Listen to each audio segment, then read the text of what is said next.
and take the time to tell you that this is our summer program of Good For You Nutrition. And our guest leader for this program is Deanna Hatch, who's a nutritional health coach at Natural Grocers. I'll let her tell a little bit more about herself and then move on with the program and just go ahead and introduce you. So thank you for joining us, Deanna, and I turn it over to you. Thank you, Jack. Okay, so as Jack said, I'll introduce that position, the nutritional health coach, and then I'll tell you a bit of how I ended up in that position. So most of the, am I sounding okay, Jack? Yes, everything's good. Yeah. Good. Most of the natural grocers, there's about 160 natural grocery stores around the country. Most of them have a nutritional health coach. And our purpose is education, education, education. Our store was founded by Margaret Isley, who went door to door educating people on nutrition. So it's a way for the store to make sure that there's somebody on staff to help customers. So my job includes things like classes like this. I also do one-on-one nutritional coaching sessions with people if they discover they've got a new diet, or they've discovered they're diabetic, or they just want to lose weight, or just have some health concern. We can meet one-on-one and do a coaching session. I also do classes in the store, and it turns out, I'll go ahead and mention this now so I don't forget, this coming Saturday at 3, I'm actually going to be doing this exact same class, Maximizing Your Health Span, and that was entirely coincidence, but here in the store. So if you decide this is good information and you want to pass it on, that'll be an in-person class here in the store. So my credentials that led me into this position, everyone's a little different, but I actually have a PhD in a field called pharmacognosy, which raise your hands if you've heard of that name. Not that many. So that word, it's an old word from back when medicines were plants. So it's pharma, drugs, cognosy, knowledge of. So it's back from when plants were more about medicine. So I might study something like the chemistry of echinacea that helps it support the immune system, that kind of thing. So anyway, I started out on the manufacturing side of things, spent lots of years making and doing quality control on supplements, and then spent a lot of years in the middle there doing other things. And then now I'm kind of back on the retail side, retail/education side of supplements. So hopefully that's enough background on me. I'm going to go ahead and share my screen here. Okay. Does that look okay, Jack? Okay, thumbs up, great. Okay, so our presentation today is called Maximizing Your Health Span. And I'll talk in just a minute about what health span is and how that's different than lifespan. Hold on. Figure out how to move the slides. They're not moving. We didn't try that, Jack. Oh. Let's see. No. For some reason, my slides aren't moving.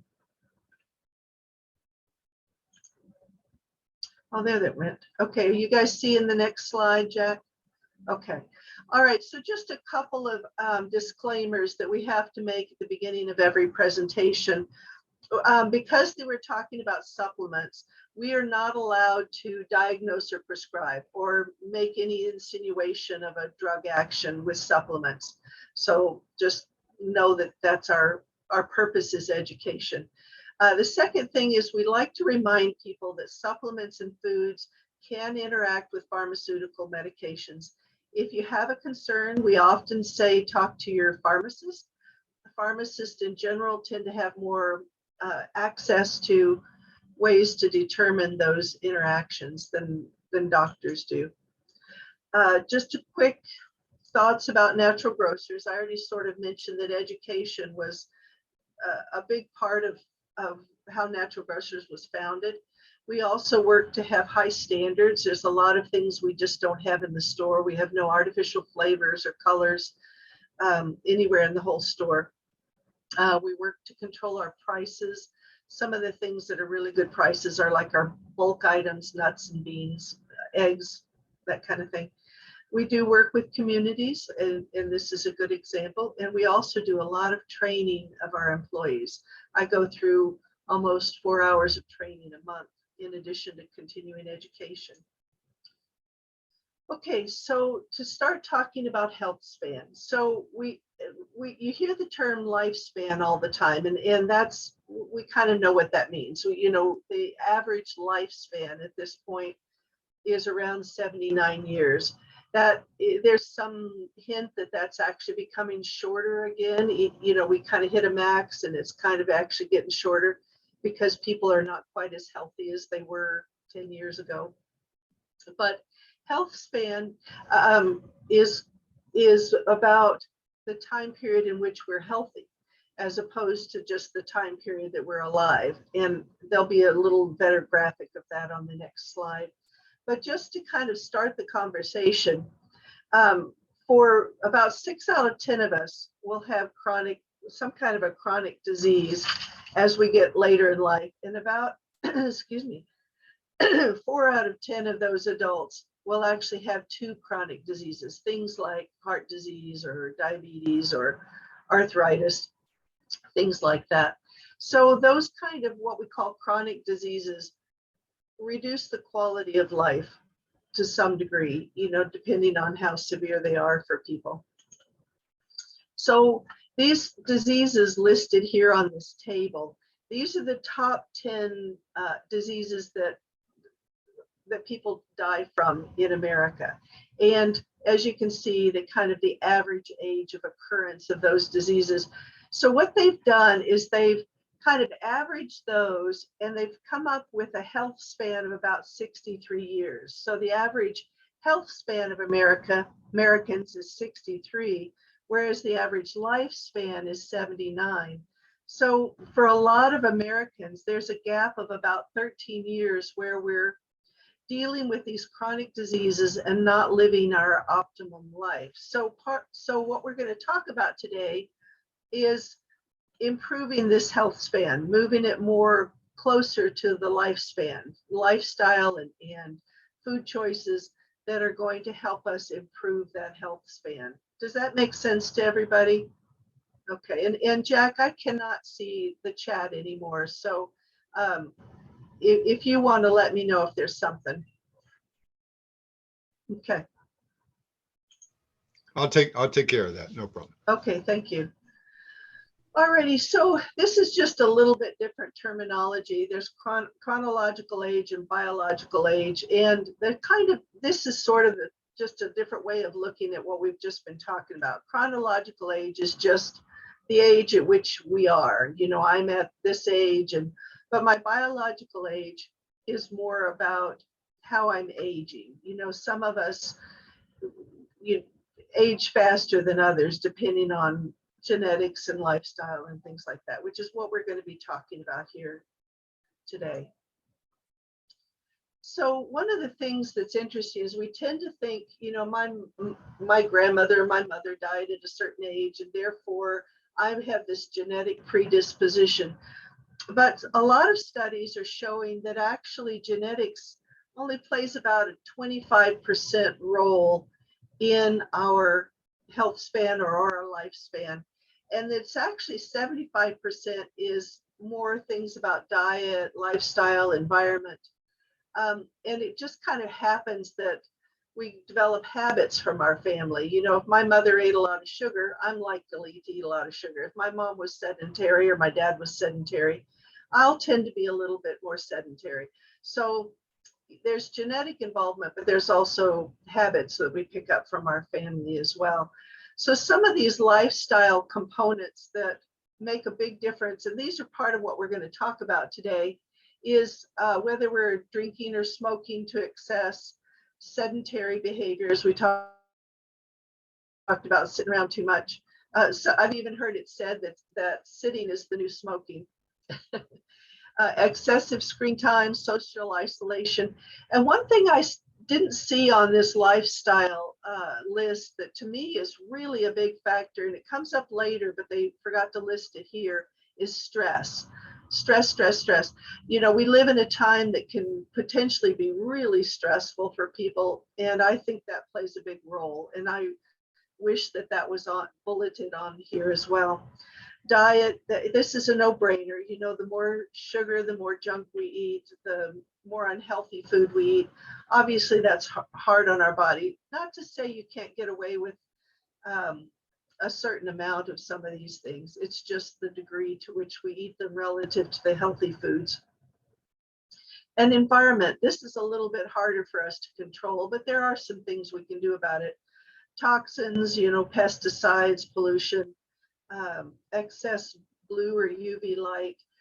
We'll talk a little bit about these things and how to make it, what to do about those in our lives.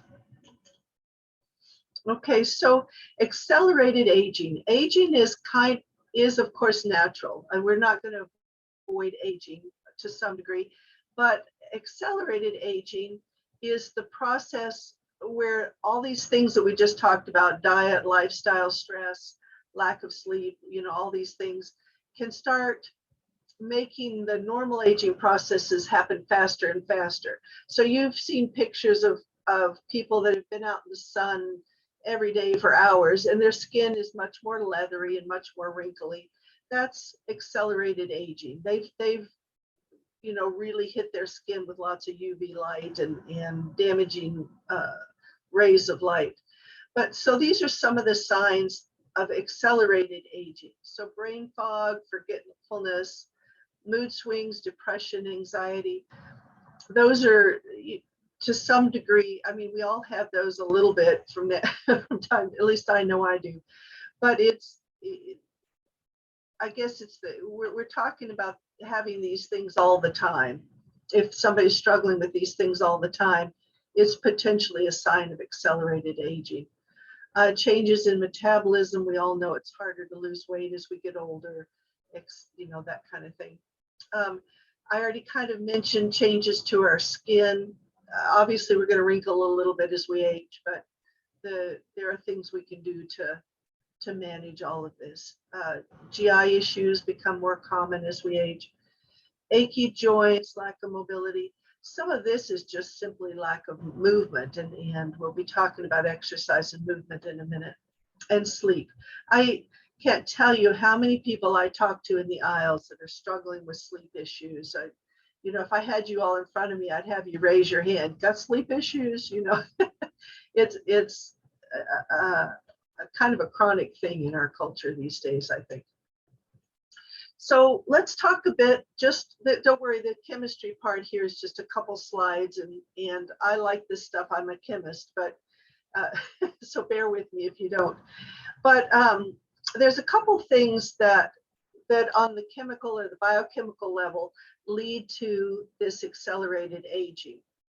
And one of these things that happens in our body is something called, it's formed in our body, something called free radicals. Free radicals, you want to kind of think of them as, this is kind of a silly analogy, but if you bring 10 kids into the store, there'll be one that'll touch everything and push everything and move the bottles around, and the other 9 will just be sitting there with their hands crossed and behaving, right? So the free radical is like that very active child that's going around bumping and bouncing and knocking over bottles. And so that it's kind of like a hyperactive or an overactive molecule or atom in the body. And sometimes those free radicals can be damaging. They can go up to a cell and they can kind of bump around and damage the DNA or damage the cell membrane. And let me back up just a little bit. It's normal to have free radicals formed when we exercise, when we're trying to fight off germs. There's a lot of advantages to our body being able to create free radicals. They have purpose, but it's too many happening that can cause too much damage. And we're going to talk about how to create that balance or how to keep it from happening. Sorry. So free radicals can happen through stress. They can happen through lack of nutrition. They can happen through poor diet, through pollution, too much exercise. There's just a lot of ways in which our bodies create these free radicals. And this next slide, we're going to be talking about something called antioxidants. And what's interesting is free radicals very often happen to oxygen molecules. So a lot of free radicals in our body are a derivative of oxygen. And that's where this word antioxidant comes in, even though that it's not, sorry, maybe it's too much chemistry. I hope not. But let's say we've got an oxygen that's been made into a free radical and it's being hyper and bouncing around doing damage. An antioxidant is going to come along and neutralize that free radical. So vitamin C, vitamin E, zinc, selenium, and there's a whole host of what we call antioxidants. And their job is to to neutralize this free radical and turn it into a behaved child. So it's kind of like, whispering in the hyperactive child's ear, if you'll be calm, I'll give you a lollipop, and the child behaves, So it's just, so an antioxidant, its purpose is to neutralize these free radicals. Does that kind of make sense? Is there anybody struggling with that concept? Okay, it looks like there's no questions. I think we're good. I think we're good.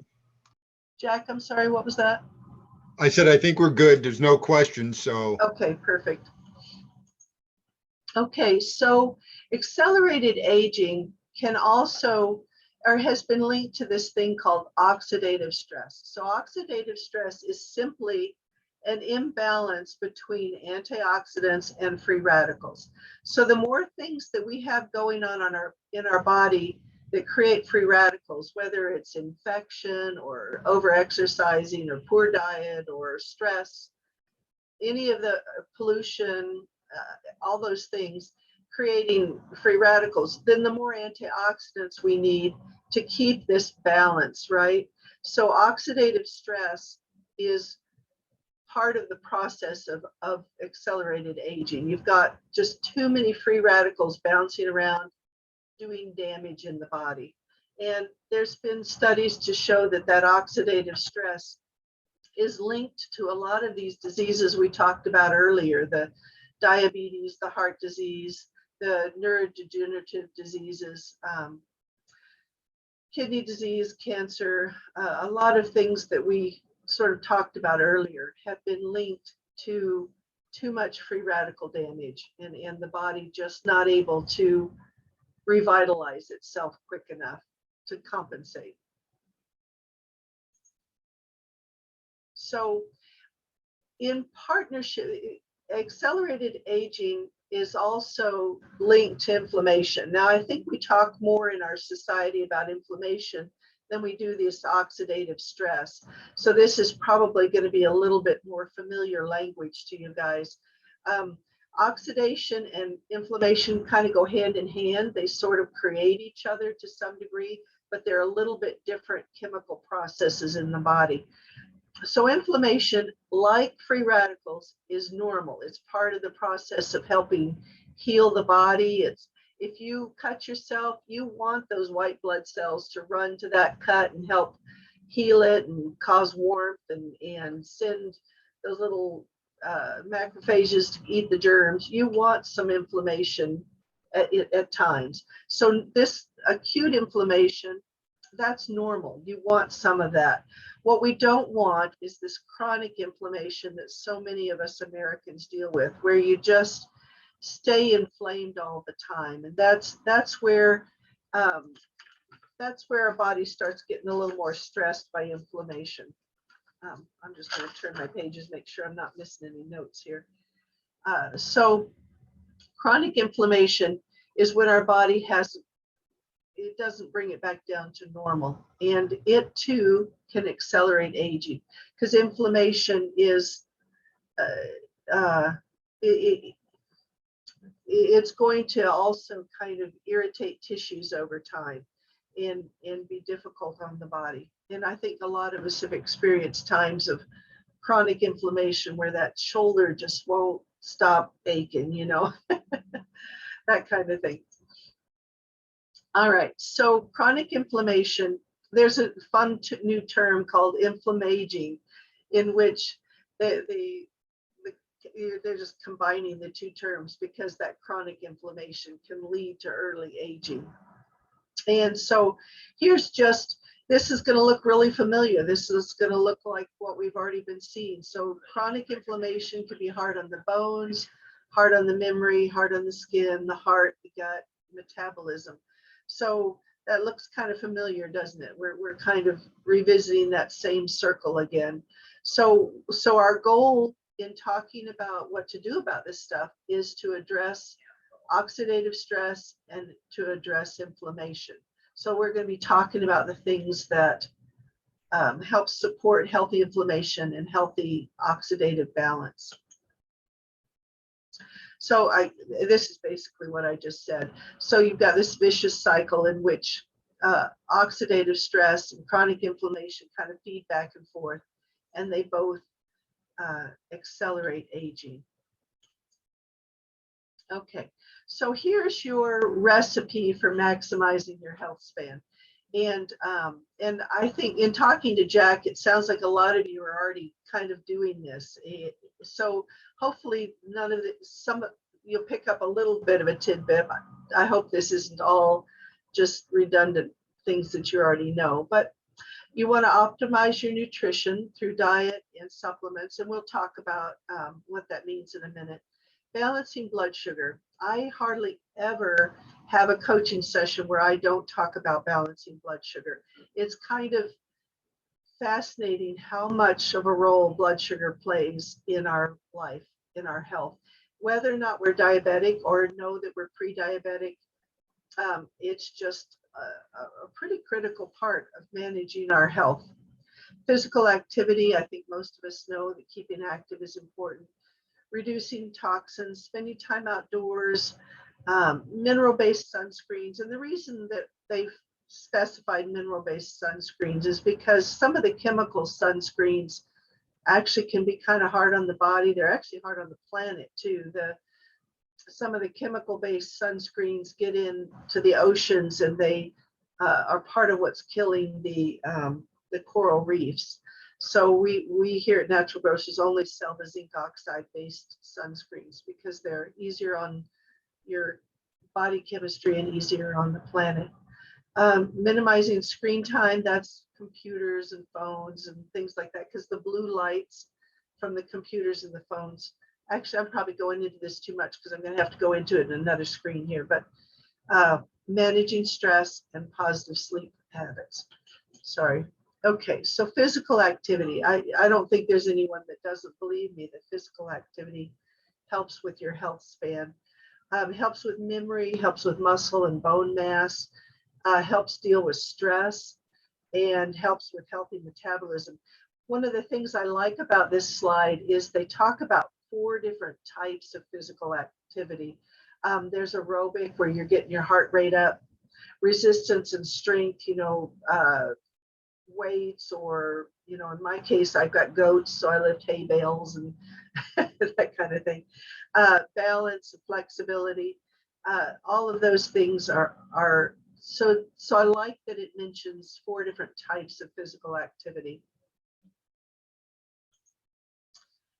So minimizing toxic exposure. So we live in a world where we are exposed to different toxic things from time to time. You know, we had fires last week that made our air pretty difficult for some people.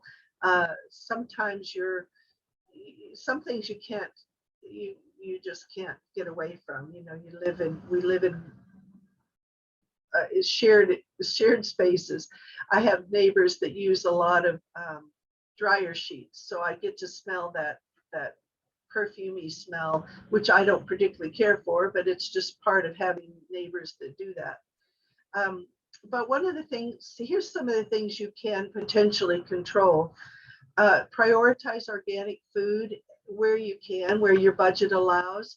There's something called the Dirty Dozen. I can only see a few of you, but have you guys heard of the Dirty Dozen before?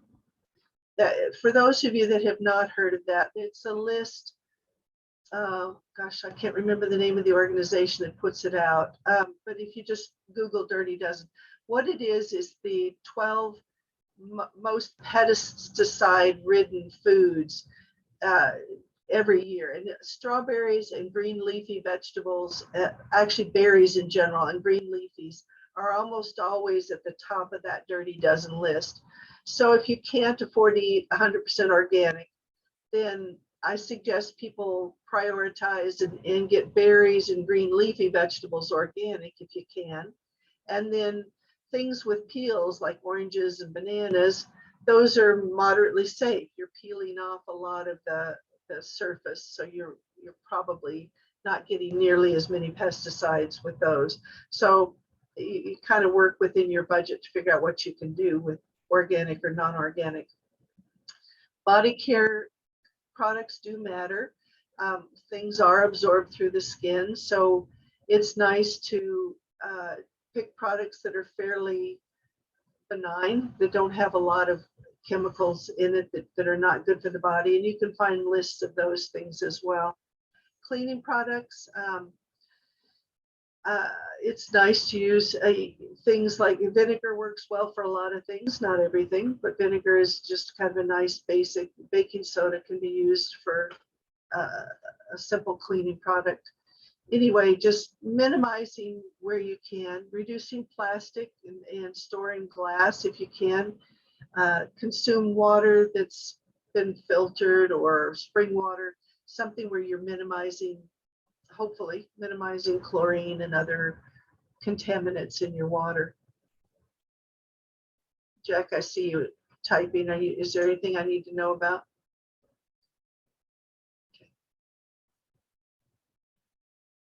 I was just putting in some information about the environmental working group. Is the people who publish that, so everybody will have that. Perfect. Thank you, Jack. I appreciate that. So this Regenivore meal wheel, this is kind of our recipe for a healthy meal, or you could even use the same sort of thinking for your snacks as well. So we recommend, think of it, look at this as your plate of food, and we recommend about half the plate to be vegetables or the low sugar fruits like berries, and then about a quarter of your plate or about a palm size serving of a protein. And I know there's a lot of people that are vegan and vegetarian, so that would be your tofu or your beans, that kind of thing. But if you're not, if you're an omnivore, then it would be your meat products as well. And then we recommend healthy fats, and that could just simply be the fat that's in your meat or your salad dressing. We're not saying that that you have to go out and add extra fat to every meal. Just consider that fats are an important part of our health and important for brain function, heart function. They got a bad rap during a lot of our generation. We spent a lot of years thinking fats were bad, and it's coming out that we kind of went too far with that there's fats that we need for our hormones, fats that we need for brain metabolism and heart function. So this is kind of a suggestion of some of the healthy fats, some of the high fat dairy, olive oil, avocados, nuts, coconut oil. Those are some of the healthy fats that we would want you to not eliminate from your diet. And then down here on this little sidebar is things that we want you to consider eating less of. The sort of high carbohydrate foods like breads and rice, things like that. Those, because of blood sugar balance and a few other things, these would be things that we would want you to eat a little less of and focus more on the vegetables. So kind of the goal with this picture is to think about nutrient density. So very obviously, a sweet potato is going to be more nutrient dense than a pile of pasta, right? Or green leafy vegetables is going to be more nutrient dense than a candy bar. That's really obvious. So we just want to steer people toward thinking about nutrient density. We want you to eat foods that give you the most nutrition as you consume them, and save the other stuff, for the occasional splurge. Hopefully that makes sense to everybody. Okay. All right. So supplements. There is debate. I hear debate in the aisles about whether or not you can get all your nutrients from food, or whether or not you should supplement with vitamins and minerals and herbs. And I think natural grocers' stance in general is it's difficult to get all your nutrients from food. I don't say it's impossible, but one thing to consider as we talk about supplementing is there's a lot of ways in which our bodies get depleted. When we're in stress, when we're fighting infection, if we've been malnourished for various reasons, all of those things are depleting of nutrition in our body. And some of the specific nutrients that are often depleted in stress are your B vitamins and magnesium. Those are two really commonly depleted nutrients. So we kind of tend to think of supplements as a bit of an insurance plan. So let's say you're eating really healthy, but maybe you're just not quite getting enough B12 or enough folic acid. If you're taking a multivitamin or a B complex, a lot of you're kind of guaranteeing that you're getting the whole spectrum of nutrients, as opposed to being a little low on one thing or another. And that's a debate we can have, but I tend to lean in our society between the depleted soils and our stress level, and the fact that most of us don't get 7 to 9 servings of vegetables a day.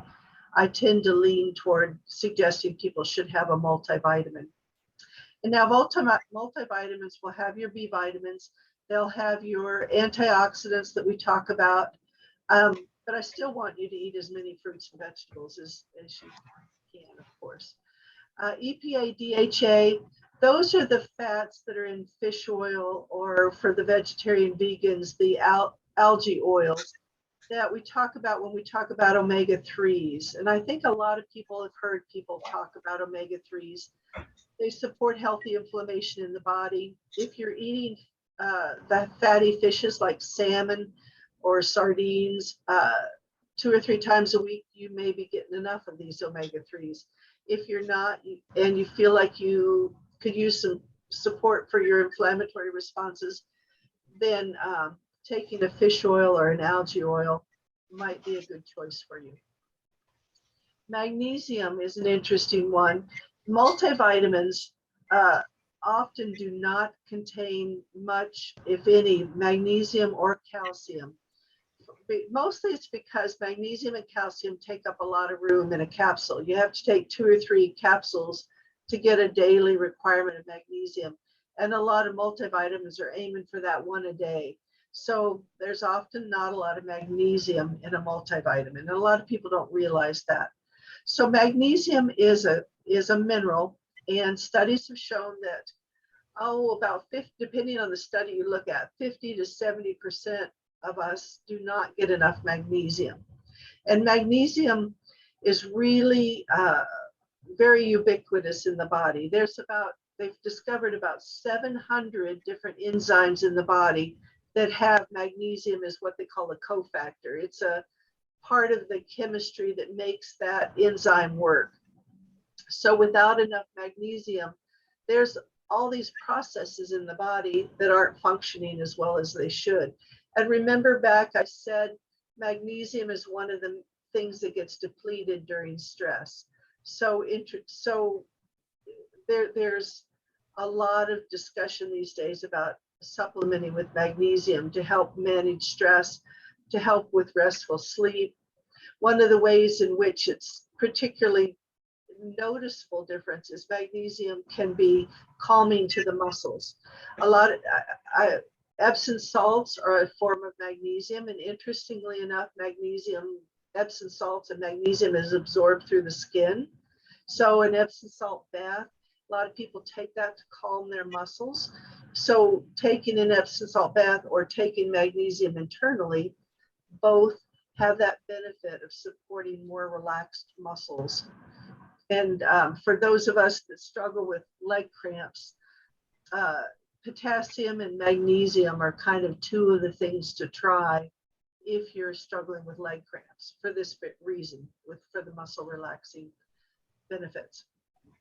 And then lastly, the vitamin D is an interesting one. We live at a higher latitude, so we are not getting the direct sun rays the same way that someone at the equator is getting it. So in order for our body to make vitamin D is kind of novel. We actually make vitamin D on our skin surface. Cholesterol in our skin, the UV lights from the sunlight hit that cholesterol and actually are converted to vitamin D on our skin surface. So the amount of time you spend in the sun, the amount of exposure, if you're wearing long sleeves and a hat and gloves in the winter, you don't have much skin exposure, right? So you're not making that much vitamin D in the winter. In the summertime, if you're, covered with a lot of sunscreen and wearing a hat, you're still likely not making a lot of vitamin D. So just a notice that for a lot of us, particularly in the winter, we might want to consider supplementing with vitamin D. Let's see. Before you go any further, there was a question, so I don't want to get too far ahead of it, about the magnesium. Shelley asked, how do we make sure we're not getting too much magnesium if supplementing? Good question. I think let's see how to answer that. Magnesium is one that's not terribly toxic, but minerals do accumulate, so you don't want to take huge quantities every day. I do have what's called a customer literature file, and you can find online lists of the amount of magnesium in foods. So I often tell people, look at how much you're getting in your food, give kind of an estimate of your daily food intake, and then look at your supplements. The average American needs about women and men around 400 milligrams of magnesium a day. So consider your food and consider your supplements. If you're getting up to 500 or 600 occasionally, that I don't think that's a concern. If you're getting 700 to 1,000 every day, you're likely going to start accumulating some magnesium. So I would encourage you to check your foods and check your supplements and kind of target that 400 unless you have a practitioner who's working with you to get more. There are some conditions for which a practitioner might encourage more than that. And that's where you would have to work with that practitioner. I hope that answers the question. Okay, and I see that I'm kind of getting windy here, so I'm going to scurry along a little faster. I apologize for talking so much. These are a couple of nutrients that people might consider to support healthy aging. Lutein is a carotenoid, kind of like beta carotene. It accumulates in the eye and the brain, specifically the macula of the eye, and helps protect us from UV and blue light damage. So there's studies showing that it helps with brain, eye, and skin health. And I'll go through these quickly, but then we can answer some questions if we have time. Okay, so I apologize for skewing too long on the early part. So collagen is the most abundant protein in the body. It's found in the connective tissues and the skin and the bones and the cartilage. And it's also in our blood vessel walls. I don't know why they don't mention this, but the health of your blood vessels is also depending on the health of the collagen in your blood vessels. And I kind of think of collagen like a matrix, like a mesh that sort of gives strength to all of those things, the skin tissue or the blood vessel or the bones. And the healthier your collagen mesh, the healthier those tissues are. You can supplement with collagen. You can eat a fairly high protein diet that supplements collagen. Anyway, it helps with the elasticity of the skin, the blood vessels, all of those things. Curcumin. Curcumin is actually the active ingredient in a plant known as turmeric, which I think that's a pretty commonly known plant these days. It's a spice that's common in curries and things like that. But it's been shown to be really good at supporting healthy inflammation, and it scavenges those free radicals that we talked about earlier. And curcumin is interesting in that it supports a lot of parts of the body. It's good for gut health and skin health and joint health. And it supports this healthy inflammation in all of those tissues. So particularly nice thing to consider as we're considering healthy aging. I'll mention here this Mariba. One of the things with turmeric is it's not really well absorbed. So a lot of our products use different strategies to improve the absorption of turmeric. When people cook with it in India and those places, they tend to cook it with coconut oil or oils. So oils help improve that bioavailability. Probiotics, the health of the gut is just paramount to your body's health. There's just, it's kind of like the root of the tree. It's essential to your body's health. There's things like your 70% of your immune system is in your gut. A big part of the serotonin you produce, which is a neurotransmitter that supports mood and that kind of thing. And a lot of that's produced in your gut. Your absorption of your nutrients is dependent on the health of your gut. So these probiotics, they're bacteria that reside in your gut that help your body produce vitamins, help your body absorb nutrients, help your body support those immune cells. So a lot of your health is dependent on the health of these symbiotic bacteria and yeast that live in your gut. So there's been just a lot of interesting studies on your health being dependent on these probiotics. I have a question on probiotics, if I can just interrupt a second. Sure. I know that your body has probiotics and antibiotics in it. Balance is important, and that's kind of what's naturally in there. And if you're taking probiotics without, I don't want to say without a reason, but just because everything's advertising, this has more probiotics, or you should add that. Are you possibly damaging the balance because you're doing something that's, you think is helping, but you're getting rid of antibiotics every time you put extra probiotics in your body. So isn't that an issue? Or is that an issue? I shouldn't say. I should reword that. Is that an issue?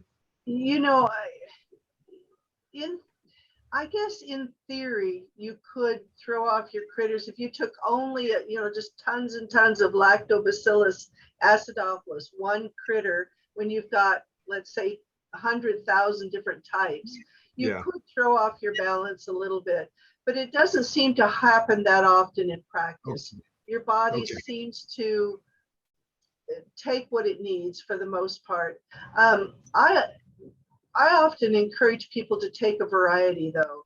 Unless you find some people have real issues with their gut, chronic constipation or chronic diarrhea, and if they find a probiotic that works for them, I don't say this to them, but to the average person who's just trying to keep healthy, I tell them to mix it up. Eat your yogurt, eat your kombucha, eat your kimchi, and take a probiotic every so often and mix it up. Take the one that's on sale this month, and kind of do that little bit of a shotgun approach, so that, because that's more like nature. In nature, you're going to be getting bacteria from the foods that you eat, and yeast and things from the food that you eat. We need to perhaps supplement these days because of the stress and medications and things. But for the average person, I tell them to kind of mix it up so that they're getting that variety. Does that sort of answer your question? Yes, it does. Thank you. So ECGC our EGCG is a compound that's found in green tea that kind of like curcumin and you're still, green tea is lovely by itself. And there's a lot of other compounds besides this ECGC. There's catechins and polyphenols and all kinds of good stuff. But this one phytonutrient, EGCG, is been fairly well studied, and it's quite a potent free radical scavenger. It helps with metabolism. It even seems to have some support for turning on the good genes, certain genes that help with aging. So green tea, this particular picture is a picture of matcha tea, but green tea and its extracts can be helpful. Berberine is a very interesting one. Berberine is a compound that's found in a variety of plants, including golden seal, barberry, and Oregon grape. But what's interesting about berberine, it's used, it's actually, we house it both in our heart support area and in our blood sugar balance area. It seems to be really helpful for balancing blood sugar. But one of the things that it does that's quite interesting is there's an enzyme in our body, this AMPK, that it's kind of a metabolic switch. It helps our body use the food we eat more efficiently. And berberine, for some reason, seems to help switch on that metabolic switch. There's a TikTok video out right now that's quite hot and popular. I'm not on TikTok, but apparently it's telling everybody that they'll lose lots of weight with berberine.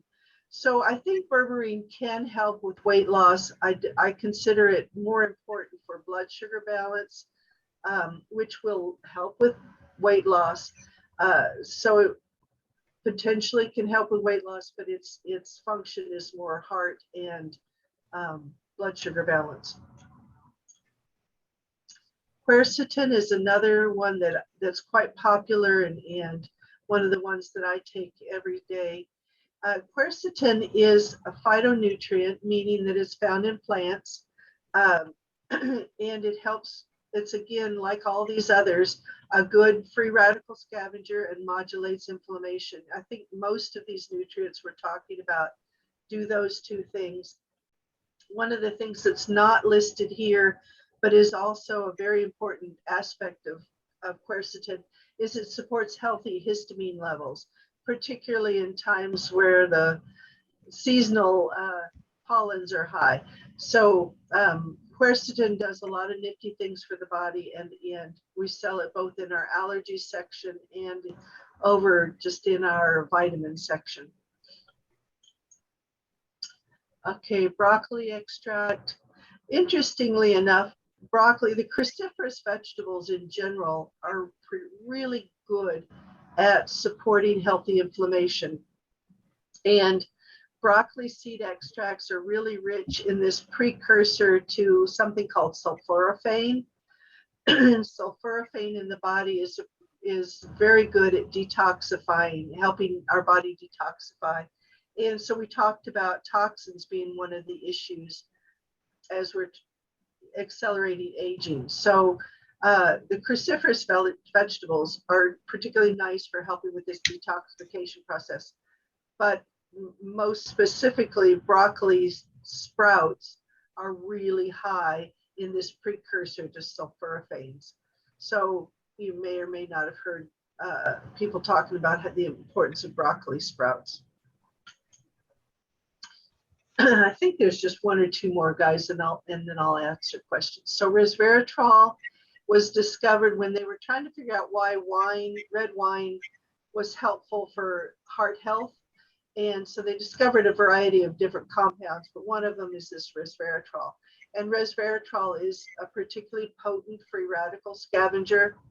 It's often called the longevity supplement. You know, it's in a lot of our longevity products. It also kind of like we were talking about with the ECGC, it helps, sorry, it was berberine.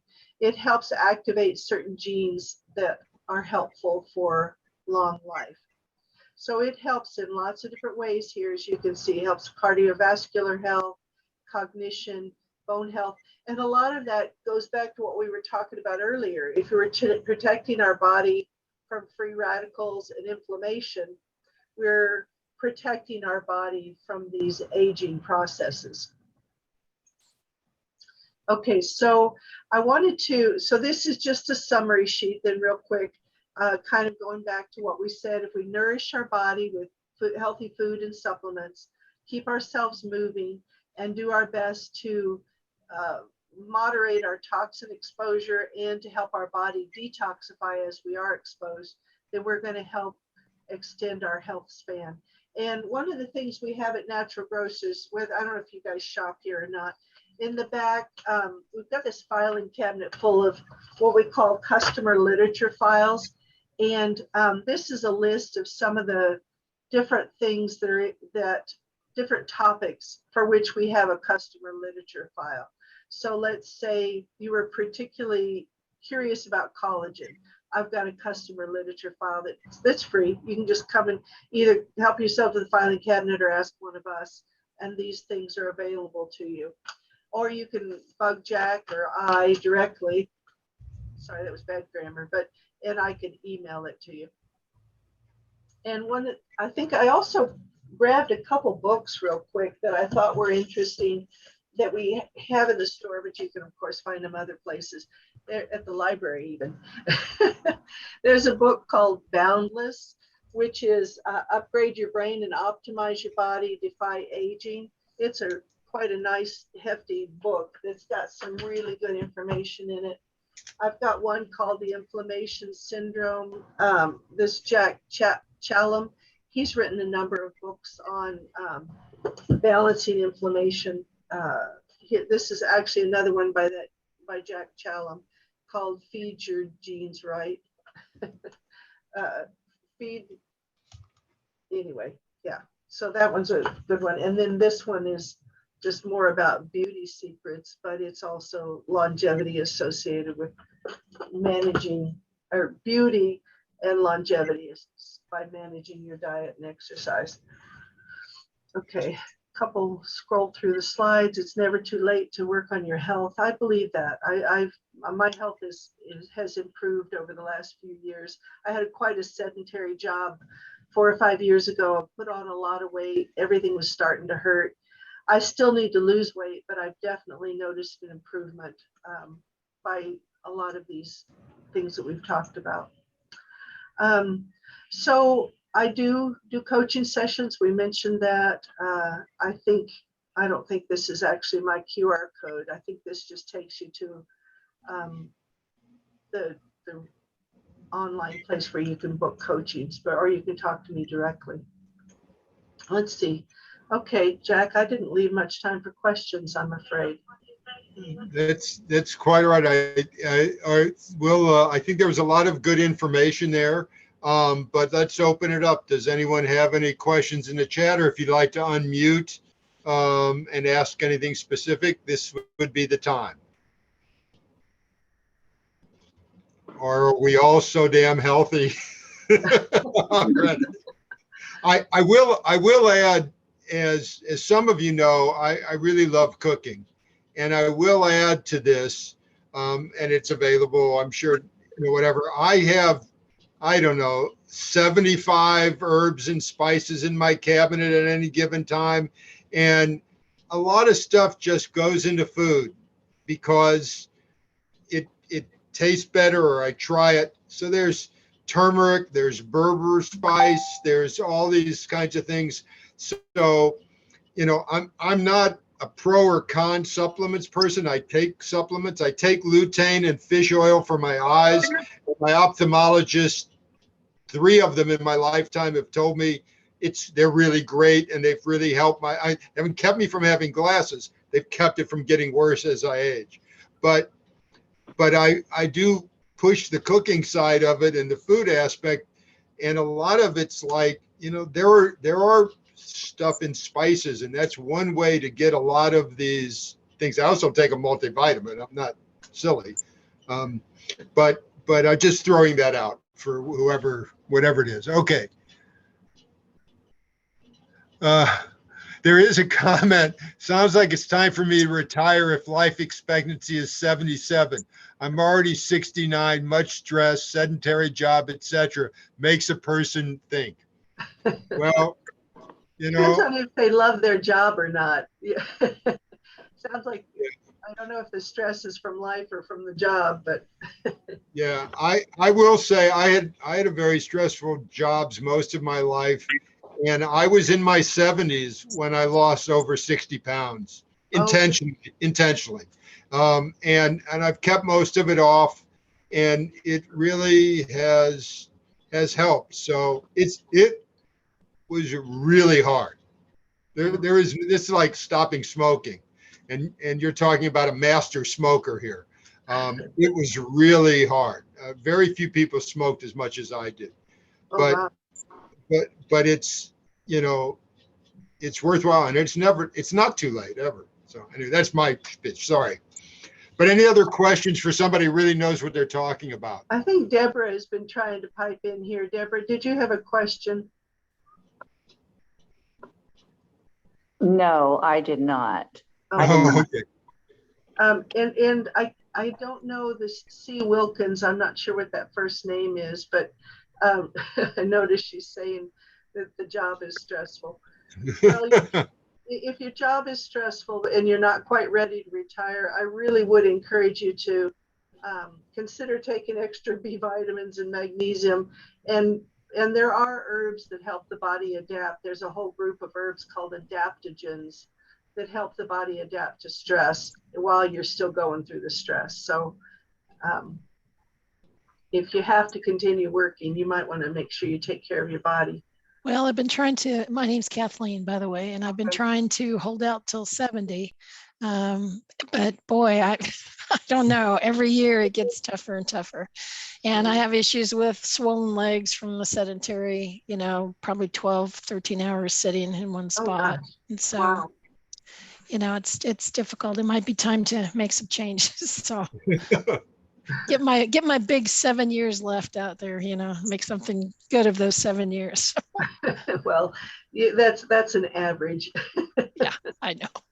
But yeah, and if you want to come in and chat about some ideas for circulation and stress, I'm certainly here for you. Thank you. I Let's see, appreciate I'm that. going to go ahead and type in my email address and phone number here real quick in the. Oops. Okay. All right. Any other questions while she's doing that? Any other comments or questions? Because if not, we are getting to the 5 o'clock hour, and I am unfortunately the timekeeper here. So we'll try to keep it to that amount of time. We will, just to mention it, be having our second session with Deanna on July 20th, which is her session titled Bone Builders and Bone Breakers, if you want to sign up for that. And just wanted to mention that because it's in the calendar now. And or if anybody wants to email me, they can certainly do that, and I can send them the link to sign up, register for that one as well. Jack, I forgot to mention, oh gosh, I don't have an example in front of me. We have, I'm going to grab it real quick over here, sorry. So whenever I teach a class, we provide these cute little reusable giraffe bags, and there's a coupon. So I'm going to leave a pile of these up in what we call our customer service area. And if you come to Natural Grocers and just say you took a class with me and that there's bag and coupon, the staff will be able to help you get those. Okay. All right. Any other questions from anyone? Okay, as I said, the recording will be saved, and we will pass that along to